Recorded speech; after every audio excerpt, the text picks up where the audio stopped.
Hey everyone, this is Bill Russell here, and I'm excited to introduce you to our newest show, This Week Health Live.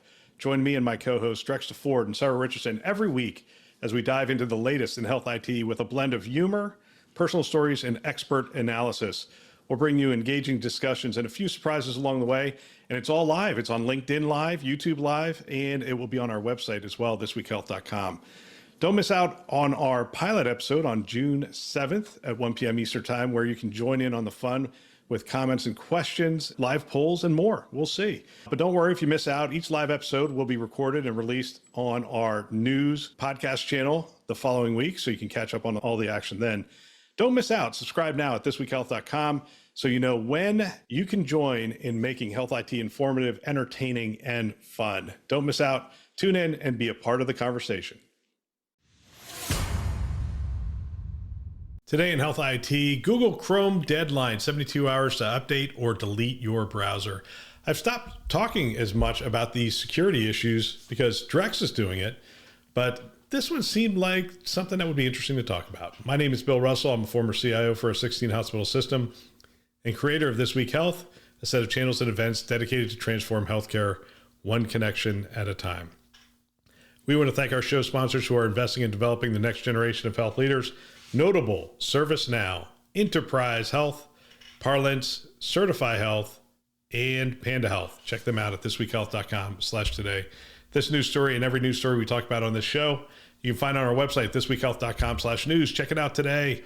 Finally, share this podcast with a friend or colleague. Use it as a foundation for daily or weekly discussions on the topics that are relevant to you and the industry. Great way to mentor somebody. Good foundation for it. They can subscribe wherever you listen to podcasts. All right, let's take a look at this article. Google Chrome deadline, 72 hours to update or delete your browser. This is on Forbes, and this was updated on June 3rd, following cookie theft warnings. There you go.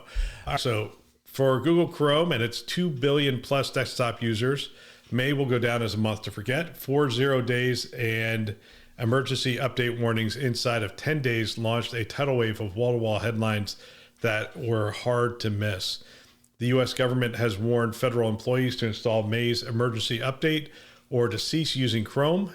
They issued a June 3rd deadline for the first of these updates and applied a June 6th update for the second.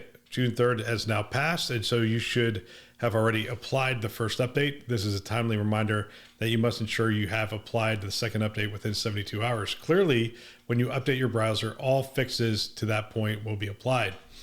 Okay, it goes on. Other organizations should do the same. U.S. government warnings come via its Cybersecurity and Infrastructure CISA agency, adding May's Chrome warnings to its known exploited vulnerabilities. It looks like June 3rd has been a significant day all around for Chrome. Not only was the U.S. government's first update cut off, but it's also the day Google started to pull the plug on many Manifest v2 extensions as it rolls out Manifest v3. While this will take effect, multiple developers and enterprises, headlines have focused on the detrimental effect that this will have on ad blockers, which will need to adopt a complex workaround to work. There's risk that users reading these headlines may not seek might seek to delay updating their browser to prevent any ad blocker issues. You really shouldn't go down this road. The security update is critical, says this author. While Google gets credit for its speed and efficiency of releasing and announcing May's emergency updates, the Manifest v2 change will generate more mixed user feedback. As Ars Technica reports, the deeply controversial Manifest v3 system was announced in 2019 and the full switch has been delayed 1 million times, but now Google says it's ready to make the transition. None of this should stop users from applying the emergency update immediately if they haven't already done. He keeps coming back to that. Seems like an important update to make. Also on June 3rd, Chrome users browsing the news feeds will have seen worrying headlines when a Bitcoin trader claimed he lost $1 million following the theft of a Chrome security cookie from his system to bypass his login and two-factor authentication credentials. While the Manifest v2 news might wrongly encourage Chrome users to delay their updates, the alleged Binance compromise might do the opposite. Both would be wrong. This alleged attack leveraged a malicious plugin that exfiltrated session cookies from the trader's PC, replicating his login on another device. This isn't a Chrome vulnerability any patch can fix, and users need to be aware of two things. The first being mindful of the plugins and extensions they install on their PCs. The same housekeeping rules apply for any apps you might install, as you would imagine. The second goes to the way in which Chrome works. You may have seen news over recent years of Google's long-delayed plan to kill off a nasty little tracking cookies that follow users across the web from site to site. These cookies are the fuel that drives the global online marketing machine, reporting back to them on where you go and what you do, enabling ads to target your tastes and weaknesses. But there's a friendlier version of these tracking cookies, and these session cookies ensure that you can be remembered when you visit a site, and critically, that you don't need to log in each time you do. The Remember Me and Trust This browser notifications make all of this work.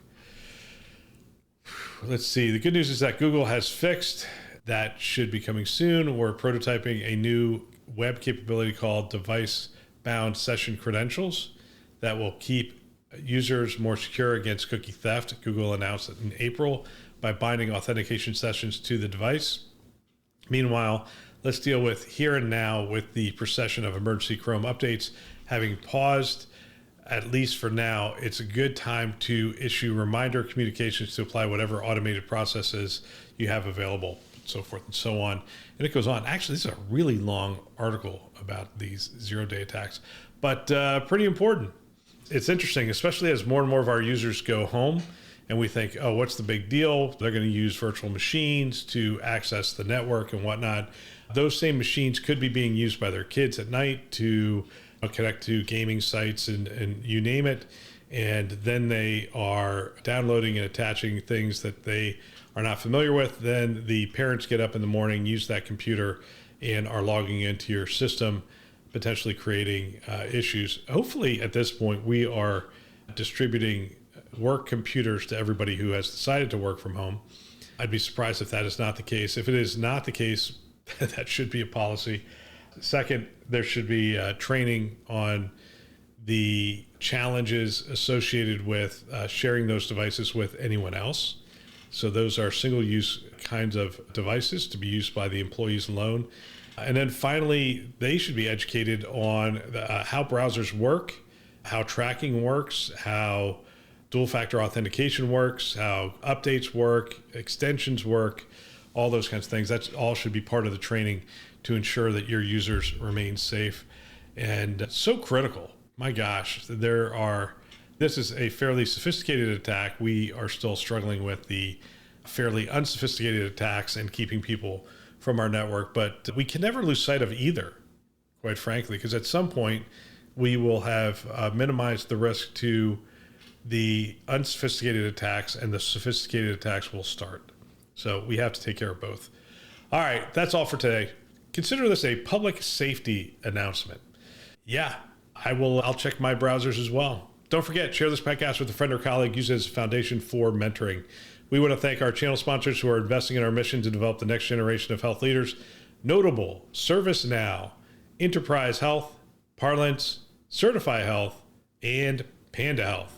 Check them out at thisweekhealth.com/today. Thanks for listening. That's all for now.